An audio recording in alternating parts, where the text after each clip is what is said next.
Magandang umaga sa inyo mga magulang at mga kapatid. Narito po ang mensahe ng ating Panginoon. At ito ay pinamagatang ang pagbabalik ni Kristo at ang nakatadhanang mangyayari sa mga mananampalataya pagdating ng panahon. Ito po ay nasusulat sa Mateo, Kabanatang 24, talatang 6 hanggang 8 at ganito po ang maririnig at mababasa natin. Maririnig na ninyo ang mga digmaan at mga bali-balita ng mga digmaan.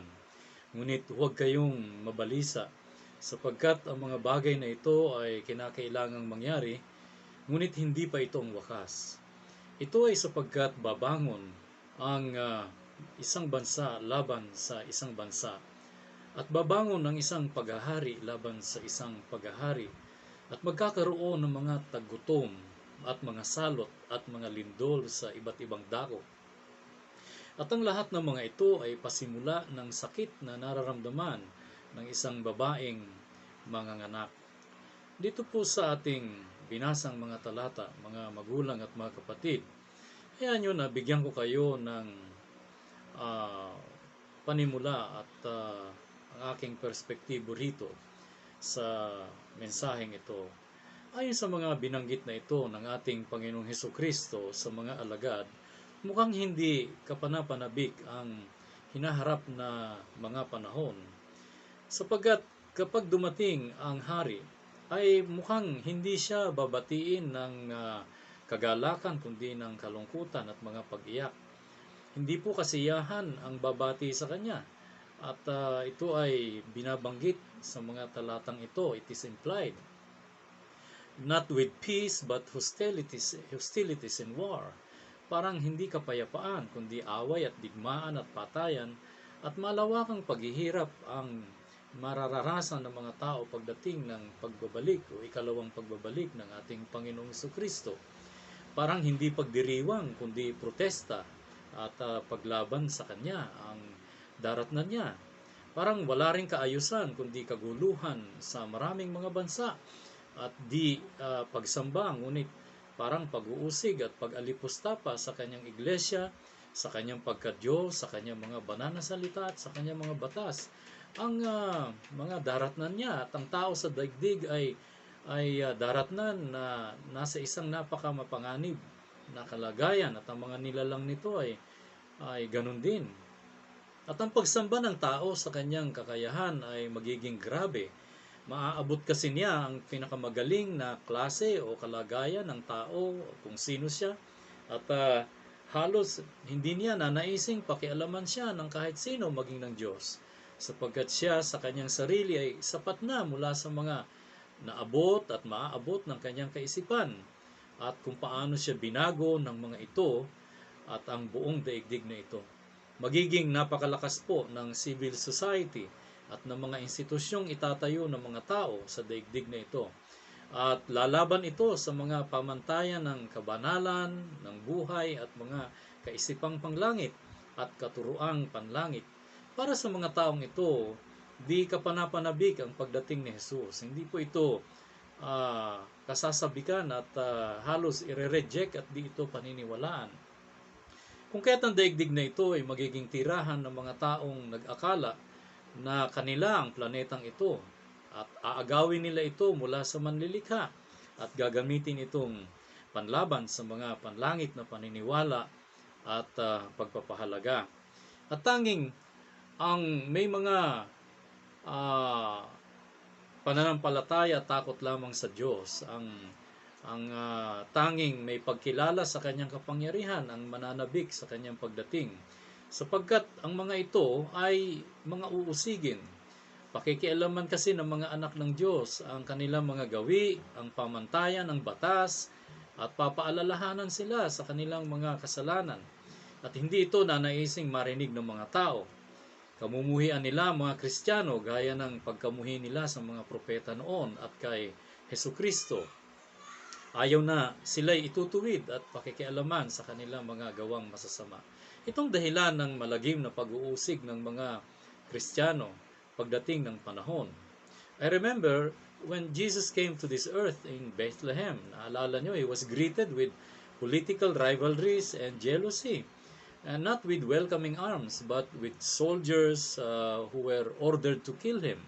It was a world full of hostilities and war, of rivalries among clans and tribes, of empires against empires, of territorial disputes. At ang kasaysayan ng Israel ay punong-puno ng mga katotohanan ito. At sa kwento ni Kristo, naalala ko din ang parabola na suguin niya, na suguin ng may-ari ng bukirin ang kanyang anak. At di ito kinilala ng mga nadatnan doon sa bukirin, bagkus ito ay pinatay. At ano sa palagay ninyo ang gagawin ng may-ari ng bukirin sa ginawa sa kanyang anak? Parang binabanggit ng ating Panginoong Jesucristo na ito rin ang ginagawa ninyo at gagawin ninyo sa Kanya. At di nga kalaunan ay pinako siya sa krus. At ganun din ang kanyang iglesia at ang mga tagasunod nito ay ganun din ang mangyayari. Mga isinugo sila sa daigdig na ito upang pangaralan. Subalit ang mga tao ay tatanggi at magiging violente pa nga sa iglesia pagdating ng panahon. And when Jesus was born to this world, at ang mga tao ay talaga namang perplexed, lost, and the world is full of corruption and disorderliness. Now Jesus will arrive the second time. At dito binabanggit ng ating Panginoong Jesucristong inaharap. Just like when He was born in Bethlehem, no one would know when this second coming will take place. But there will be signs before His arrival. There appears to be a great interest in the material things. At ngayon, ang mga mensahe patungkol sa mga nangyayari at mangyayari sa inaharap ay talagang kapanapanabik at marami ang nakikinig sa mga ganitong klase ng mensahe. At totoo nga naman na tayo'y winawarningan, 2,000 taon na nakararaan ng ating Panginoong Jesucristo. At everything from fake news, false prophecies to political paranoia, conspiracy theories. Anong mga sinasabi ba ng banal na kasulatan tungkol dito? Kaya layunin ng mensahe ng Diyos ngayong umaga is to inform us, to prepare us, to change our behaviors, to warn us, and to secure our eternal destiny. You have not yet accepted our Lord Jesus Christ. There will be 2 points for this message this morning. Number 1 is the sign and warning in the world. Ang pangalawa ay the sign and warning in the church. First of all, let me give you the context of this text and summarize it. Alam nyo, in Matthew chapters 24 and 25, the disciples asked Jesus about the future. And this provided the occasion for the Olivet Discourse. Ito ang naging dahilan para magkaroon ng pagtalakay na ginanap doon sa bundok ng Olivet. Sabi, bundok ng Olibo. Alam nyo, pag sinabing discourse, it means pagtalakay, umahaba ang pagpapaliwanag. Maaring inaabot ito ng maraming mga oras, kalahating araw o kaya buong maghapon upang magbigay detalye sa mga kawing-kawing, kakabit-kabit na mga usapin tungkol sa hinaharap. Hindi kasi madaling talakayin yan. Marami talagang dapat na sabihin ng ating Panginoong Jesucristo. Kaya ang salitang ito na discourse ay parang awareness seminar ang nangyari noon. At kalimitan ay may mga karugtong pa ito hanggang sa mga kasunod na araw. At nagbigay ng mga tanda ang ating Panginoong Jesucristo sa kanyang ikalawang pagparito. At 4 na mga senyales, signs ang matatagpuan sa daigdig, sa iglesia, sa Jerusalem at sa langit o sa kalawakan. At ang napaka-importanteng dapat na mapansin dito sa biblical prophecy na ito is that prophecies in the Bible about the future are always given for the purpose of affecting behavior in the present and to warn people, prepare them, and probably campaign for it through the church and not just to satisfy our curiosity. When Jesus prophesied, nang hulaan ni Kristo ang kanyang pagparito, sa ikalawang pagparito, He was not only telling His disciples about the future, kundi ini-include niya, sinasama niya ang kanyang pagiging isang propeta na umaapila siya at nakikiusap at nagbibigay payo kung dapat paano tayo dapat mamuhay, kumilos at magpakita ng tamang pag-uugali as we await His second coming or return. Ang unang malaking bahagi ng mensahe ngayong umaga ay tumukoy doon sa Mateo 24, talatang 6 hanggang 8. Ito ay mga signs in the world, mga palatandaan o tanda na mangyayari sa daigdig. And there are three. Ang mga palatandaan na ito ay merong tatlo. Ang sabi ng ating Panginoong Jesucristo, merong wars, mga digmaan, earthquakes, mga paglindol, at famines, mga tagutom. Pansinin ninyo na puro plural yan. Meaning, marami at di mabibilang ng mga digmaan at mga paglindol at mga tagutom ang daranasin ng mga tao sa daigdig na ito. And it is getting more intense. Patindi po ito ng patindi. At padalas ng padalas sa pagdaraan ng mga araw, buwan at taon. Sa ibang translasyon, may grabe pang ipinakita. Dito si Dr. Lucas in parallel with that of Matthew chapter 24 verse 6. Sa Lucas 21 talatang 11 ay dinagdag ang salitang pestilences. Ang sabi, basahin ko sa inyo, at magkakaroon ng malalakas na lindol at sa iba't ibang dako ay magkakagutom at, ito pa dinagdag, at magkakasalot. At magkakaroon ng mga bagay na kakilakilabot at ng mga dakilang tanda mula sa langit. Ang ating Panginoong Jesucristo ang nagsasalita nito at isinulat ito ni Dr. Lucas. Sa original Greek po, ang word ay loimos o loimos na maaaring unawain na salot or deadly infectious maladies or diseases na kamamatay ng mga nakakahawang karamdaman. Kaya itong COVID na ito ay maaari nating ikategorya doon sa salitang salot. At hindi lamang, so nung kasi ang kaisipan pag sinabing salot, may kinalaman lamang ito sa mga pananim at bukirin, sa mga katubigan at sa kalangitan. Ito ay mga salot. Subalit, hindi natin maikakaila na ang mga bansa ay nagtatag ng mga syudad at naglagay ng maraming mga kung ano-anong mga pamamaraan o sistema sa kanilang kabuhayan. Kaya ang salot dito ay pumasok hanggang doon sa syudad, hanggang doon sa iba't ibang lugar at iba't ibang bansa at ito nga ay naging global.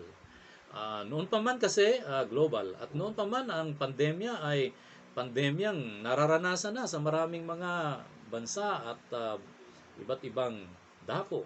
Naalala nyo ba yung plague of Justinian? Kung magre-research kayo, noong 541 to 542, halos isang taon na ang plague na ito, salot at nakakahawang karamdaman na ito ay umatake.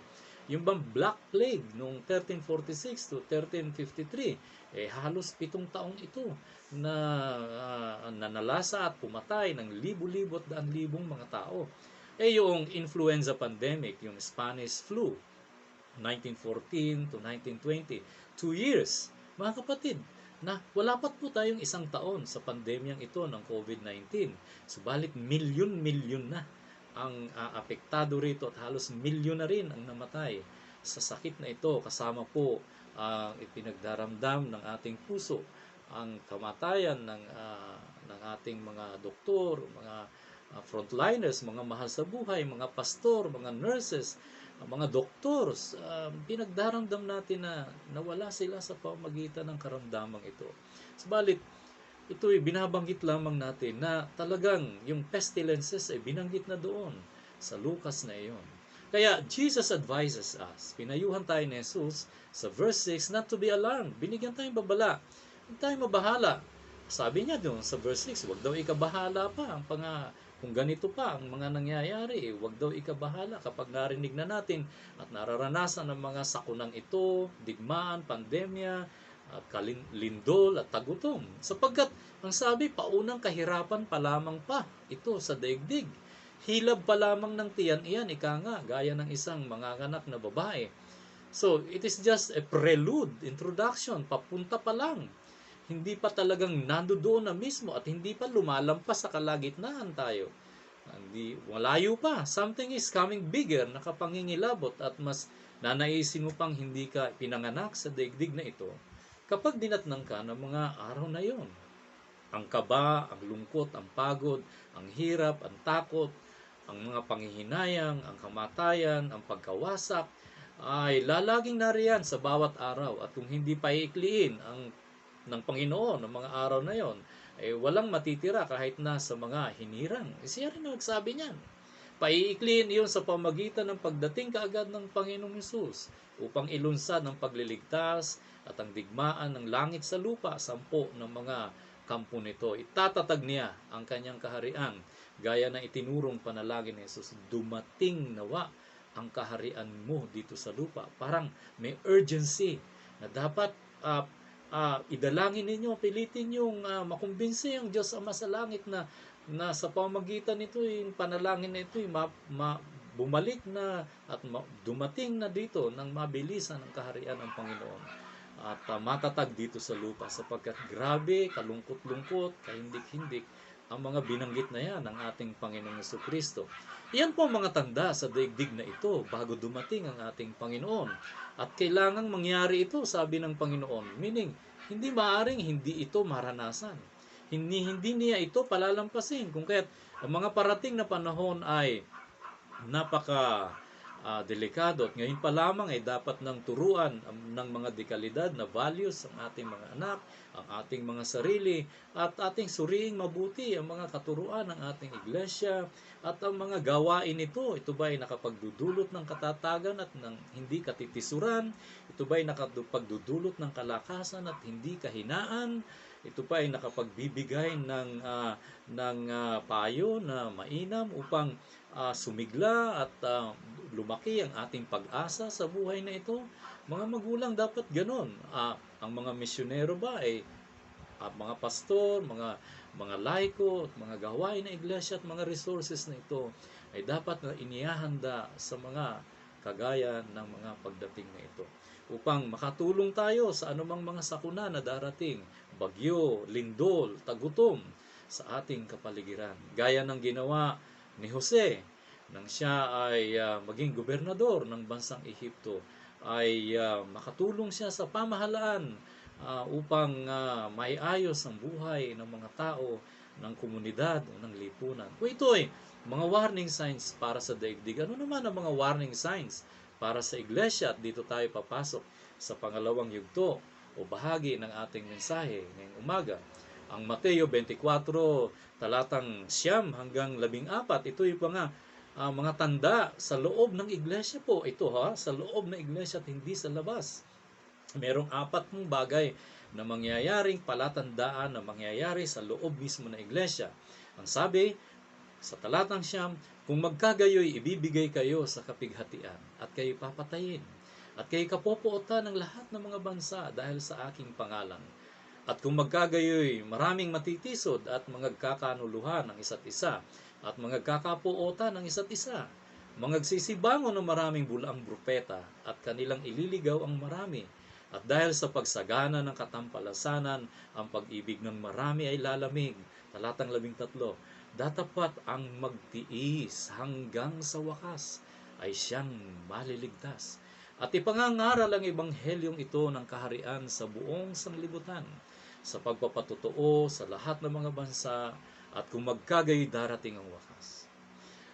Ito pong unang bahagi sa 4 na binabanggit na ito ng ating Panginoong Jesucristo mismo sa kabanatang 24 na yan ng Mateo. Unang-una, ang mga Kristiyano ay haharap sa pandaigdigang pag-uusig, universal persekusyon.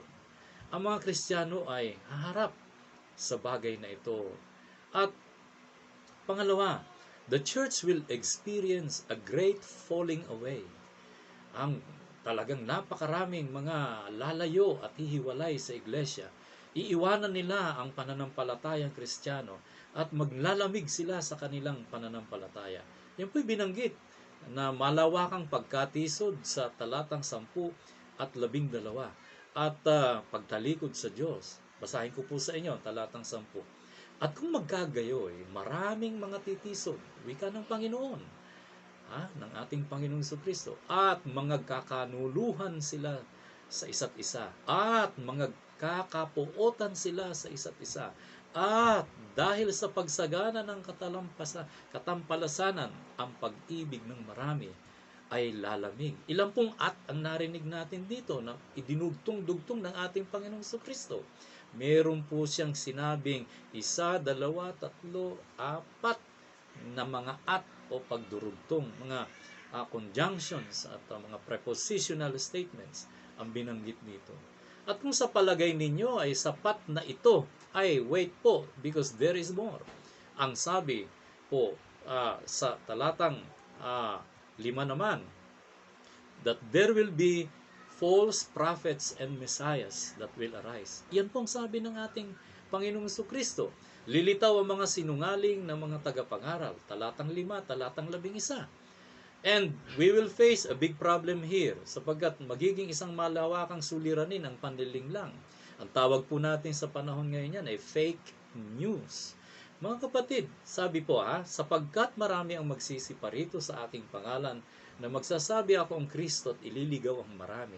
At magsisibangon ang maraming bulaang propeta at kanilang ililigaw ang marami. Mga kapatid, seryosohin natin ito. Unang-una, ang mga manliligaw na ito, hindi po galing sa labas ng iglesia. Galing po sa loob. At kung mahuhusay mangaral ito, magagaling at nakuha ang iyong loob sa matagal na panahon. Maaring naging kaibigan mo, tagahanga ka nito. Hindi ba madaling sabihin o mahirap sabihin na ikaw ay may engganyo sa lahat ng kanyang sasabihin at ikaw ay susunod sa kanya at ikaw ay talagang magtitiwala sa kanya sa maraming pagkakataon? At ito raw po ang mangyayari. Marami ang magsisiparito sa pangalan niya. In the name of Christ, these people will represent Christ. At magsasabi that they have the anointing power of Christ, the healing power of Christ. At ganun nga, makapagpapagaling sila at mahusay ang kanilang mga pangangaral. And they will really get a lot of supporters at mailalayo nila sa pananampalatayang marami. Kung anong kanilang sabihin ay gagawin ng mga tagasunod. Kung sila'y magdaramdam din ng mga tagasunod. Kung sila'y matutuwa din ng mga tagasunod. Kung anong kanilang sabihin at nararamdaman, yun din ang sasabihin at mararamdaman ng mga tagasunod. So they will do great damage to the church in terms of finances, in terms of membership, in terms of faith, in terms of missionary endeavors, of leadership, of doctrines, of music, of teachings, of discipleship, of values, of relationships, of attitudes and behaviors, etc. So we must be discerning and not be easily awed by the signs and wonders na mga ministeryo nila. So, ang sabi ng ating Panginoong Jesucristo, subalit may isang bagay o dalawang bagay na dapat kayong obserbahan sa kanila. At dito makikilala niyo sila. Tingnan ang kanilang mga karakter at ang bunga ng kanilang mga ministeryo. Hindi basihan ang pagpapagaling at husay at pangangaral at mga dami ng mga tagasunod nila, kundi tingnan ninyo ang kanilang karakter at ang bunga nito. And most importantly, we must endeavor, sikapin nating malaman ang salita ng Diyos by reading it, studying it. Pagsikapang basahin ito ang salita ng Diyos. Meditate on it, believe, and let it change you. At ang pang-apat na binabanggit niya na mangyayari sa loob ng iglesia ay ang iglesia ay magiging isang malakas na institusyon na magngangaral ng ebanghelyo sa buong daigdig. At ito ay nangyayari na ngayon. Ginagamit na rin natin ang teknolohiya at maraming pamamaraan kagaya ng ginagawa kong ito sa inyo upang ating maabot ang marami. Nawa ay kahit yung mga hindi natin mga kapananampalataya ay hindi Kristiyano o naniniwala sa Biblia at sa pagiging Panginoon, tagapagligtas ng ating Panginoong Jesucristo, sa pamamagitan nito ay mapukaw ang kanilang atensyon. Naway, ganun din ang ating gawin. At sa makatuwid ay nabanggit na ito ng ating Panginoong Jesucristo that the gospel will be preached to the whole world. At ito po ang ang propesiya ng ating Panginoong Jesucristo. Kaya mga magulang at mga kapatid, yan po ang dalawang bagay na mangyayari sa pagparito ng ating Panginoong Jesucristo. May dakilang kapighatian, persecution, lindol, tagutom, at malawakang diseases. Yan po ay binanggit na unang bahagi ng ating Panginoong Jesucristo nang tanungin siya kung kailan siya paririto. Ang pangalawa na binabanggit niya ay ang patungkol naman sa iglesia, na sa loob ng iglesia ay talagang maraming mababawas ng mga miyembro o mananampalataya, tagasunod, at magkakanuluan at talaga namang manlalamig sa pananampalataya at lalayo. Pangalawa po yan. Yan po mga kapatid, ang mga tandang pandaigdigan, mga tandang pangloob ng iglesia. Mangyayari ito at palapit na po ang mga araw at maaaring magkabiglaan tayo isang gabi o isang madaling araw, isang umaga. Ito po ay trumpetang panawagan sa lahat na magsipagbago ng pag-iisip, ng pag-uugali at mga pagpapahalaga at magagsisi tayo sa ating mga kasalanan. Ipinasusuri ng ating Panginoong Jesucristo ang ating mga pag-uugali, ang prioridad sa ating mga ministeryo at paglilingkod, ang mga pagpapahalaga at karakter, at pinaghahanda tayo sa mga paparating na pandaigdigang mga sakuna at mga bagay na ito. So it calls us for us to realign ourselves, iayon ang ating mga sarili at magsimulang mamuhay ng tama sa Diyos. Pakarupok po ng buhay. We are here today, we are gone tomorrow. Ang mga yaman ay naglalaho. Fix your eyes on eternal things and how you can survive this life and secure your eternal existence. So we should use this time to pause. Gamitin natin ang panahong ito upang saglit na huminto muna, mag-reflect, mag-repent, magmuni-muni at manalangin at humingi ng tawad sa Diyos. At sinabi ng ating Panginoong Jesucristo, unless you repent, you too will perish. Ito ay panawagan na iayon ng ating mga sarili sa kanyang mga layunin at mga batas at mga katuruan. Walang ibang paraan po to survive